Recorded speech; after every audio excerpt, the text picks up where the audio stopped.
So, today was the day. Today, WWDC happened, and mostly meh.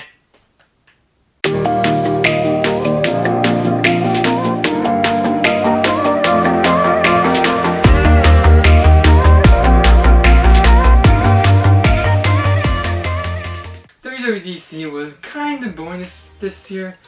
The most exciting part, or my favourite part, was probably those new Mac features, which I'll get into in a sec.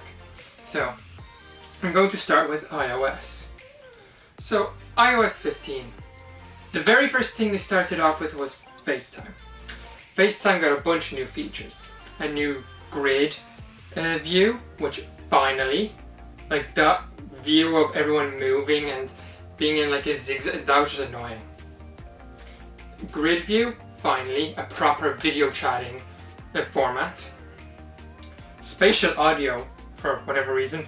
If you click spatial audio, it uses the microphones to cancel out background noise and to focus in your voice, so then the person on the other end can hear you. And also raise up like the volume, I guess, to their voice and make it feel like they're in the room with you by trying to make them sound like they're like there in you, tries to fill the room with their voice. Spatial audio. SharePlay.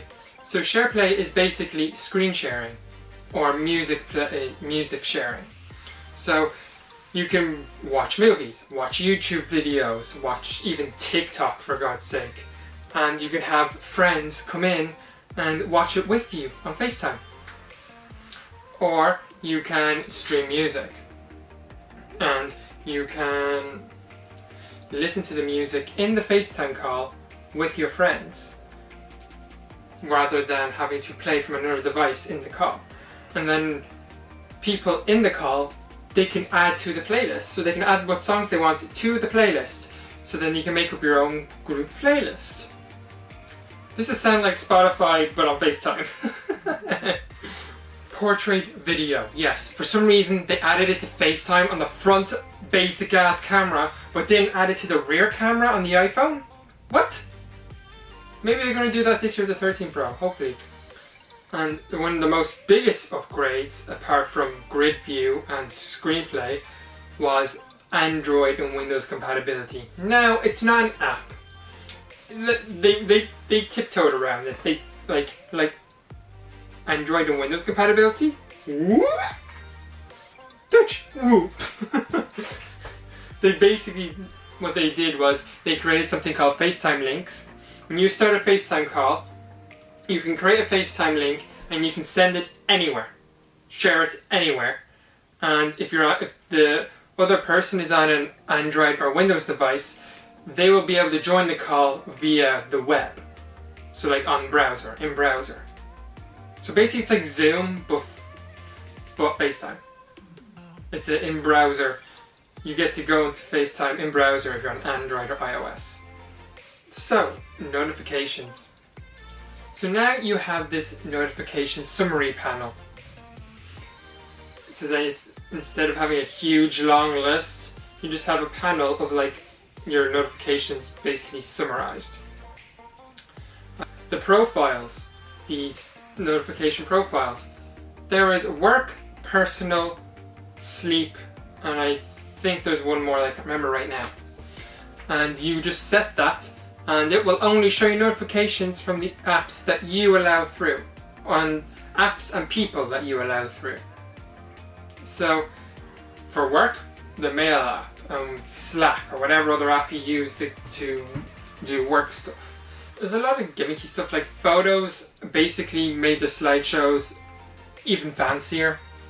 Now they curate everything, but then it will pick a song from your Apple Music library, from your personal one you would like, and make it more personal, and basically create a slideshow and then play that song for the slideshow. And you can like put on filters and stuff like that as well. You can actually quite customize it, but it's kind of gimmicky because who looks at slideshows on their phone on their own? Nobody. So Wallet. Wallet can now store keys. So car keys, house keys, and hotel keys. Now the thing about this is third parties are going to take advantage of this. Apple gives the support and third parties are going to take advantage of that, so that probably won't get very popular for another good few years before third parties actually start doing that. And then along with that, they've included IDs, which means a driver's license. Now, where that will be legal, don't know. But hopefully it can be legal here in Ireland, because I would love that so much. I always have my phone on me and I want to remember to bring my ID with me. The weather app. The weather app got a nice update. It actually looks a lot better. You can see some kind of barometric pressure stats, and they even have a weather map as well. So it's actually gotten, in my opinion, it's gotten very good. And the design, oh my god, I love it. It's so cool. Like the little details, like when it's raining, the rain like bounces off the like middle thing that's showing you all the temperatures and stuff, and the rain like bounces off it and stuff, and just so cool. Same with snow and stuff. But yeah, new maps. They completely redesigned them, how maps look, and it looks actually beautiful. Oh my god, it looks so cool. I love it.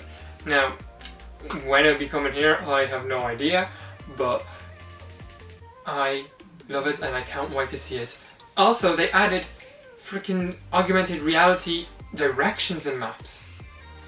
So if say you get on the train, your phone will be like, you're getting off at this station, they'll let you know before you get to the station. Get off, you don't know where you are. You open up maps, you scan the city or whatever you are, you scan the area around you, and then it will try its best to figure out where you are and see where you need to go, and then it'll show you with augmented reality on the phone, you have to go this way, like with an arrow and how many meters, how like in meters or miles or whatever, and how far away it is and all that. And it's like, oh my god, I can't. Oh, that's so cool. I love that. The last thing for iOS, live text. So if there's anything with text, say a whiteboard for students, or just online looking at photos, or just online in general, or let's say a billboard or something like that, or you find something in a magazine that you like, you want to like take it out and put it somewhere. You can just take a photo, bring up the camera app, a little icon will appear, tap that, it will focus in on the thing, take the photo, and you can select the text, and you can copy and paste it into an email, or copy and paste it into a Pages document, or if it's a phone number, you can take a photo, zoom in, it will highlight it, and you can just tap it, and it will call the phone number. Like, oh my god. Android's probably had this for a while, but iOS has it now, so I can't wait to use it.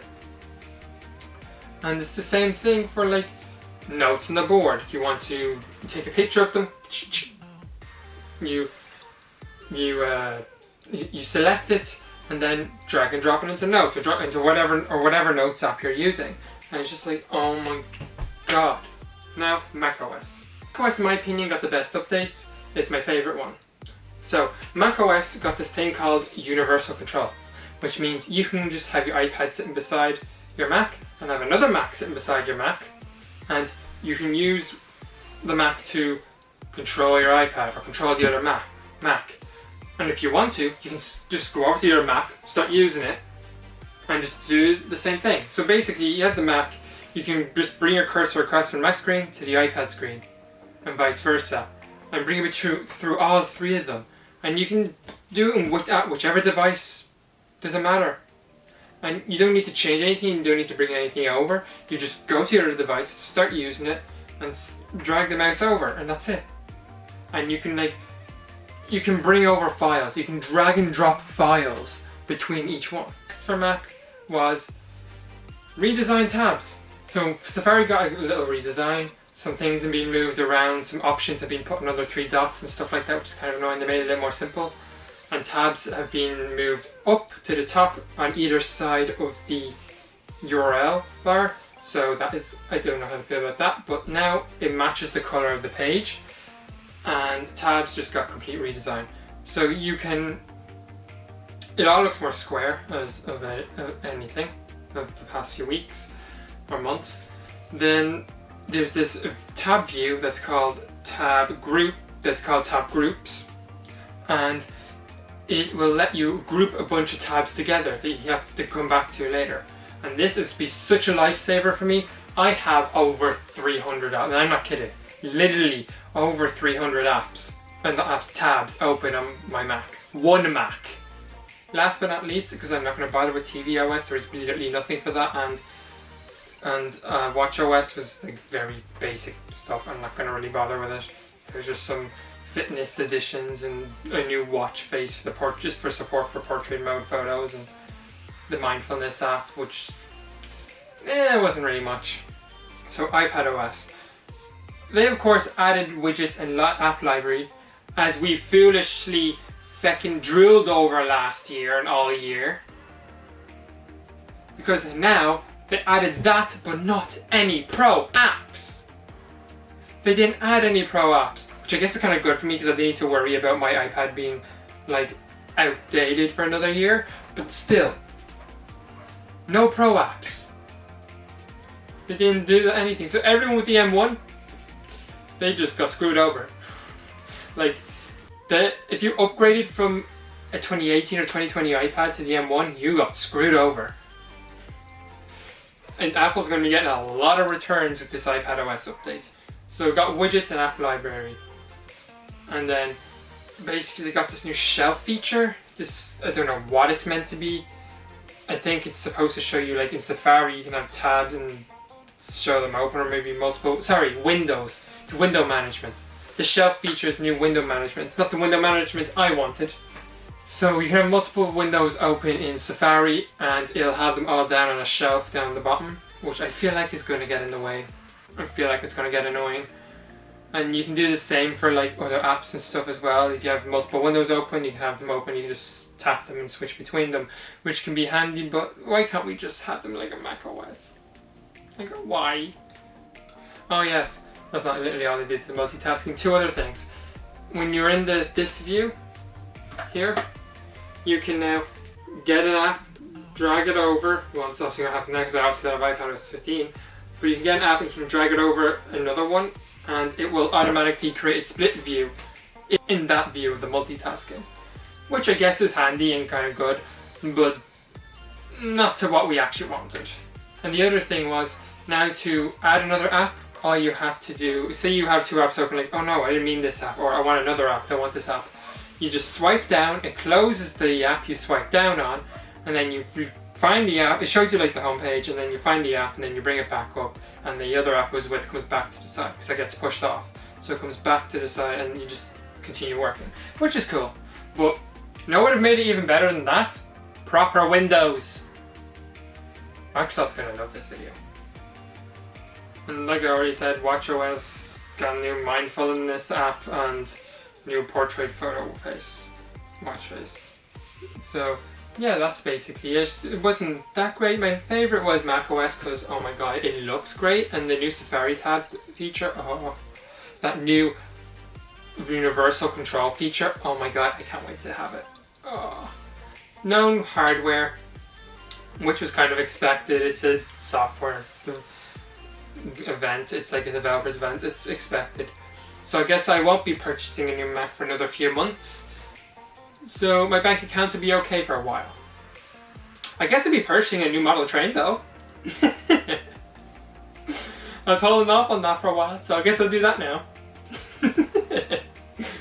But overall, the event was kind of a little bit of a disappointment, but I liked macOS, it was my favourite one. iPadOS was just like, here's iPadOS, this, vroom. It's like the Pro Display XDR standified iPadOS this year. Just like three things, and why? It's like they just didn't give a crap. Maybe it wasn't ready. Maybe they plan on doing something later on. Maybe in the next event they'll have the Pro apps for the iPad, or maybe they'll release the Pro apps in a press release, I don't know. But that's it. Thank you for watching. What was your favourite part of WWDC? I say it wouldn't be that hard to choose, since if FaceTime was your favourite, that shows how boring WWDC was this year. Anyways, tell me what your favourite part was. Don't forget to subscribe, like, share the video, and check out the podcast that I do with my friend Conrad. It's called TechCast. All the links for it and all the platforms around are down below. Check out my social media, follow me on those, Twitter and Instagram. They'll also be down below. And see you later. Ciao tutti, goodbye.